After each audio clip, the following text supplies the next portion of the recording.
امیر متحدہ جماعت اہل حدیث پاکستان ڈاکٹر علامہ سید ضیاء اللہ شاہ بخاری نے کہا کہ پاکستان ایک نظریہ، ایک عقیدہ اور ایک امانت ہے جس کی بنیاد قرآن و سنت پر رکھی گئی۔ انہوں نے قوم، ریاست اور ایمان کے رشتے کو مضبوط بنانے کے عزم کا اظہار کرتے ہوئے کہا کہ افواج پاکستان ہماری نظریاتی جغرافیائی سرحدوں کی محافظ ہیں۔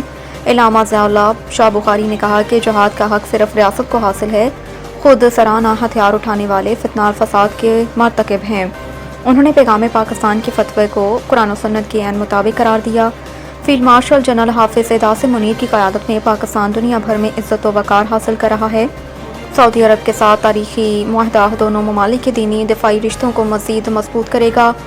انہوں نے فتنہ خوارش کی مذمت کرتے ہوئے کہا کہ اسلام امن، نظم اور اتحاد کا دین ہے۔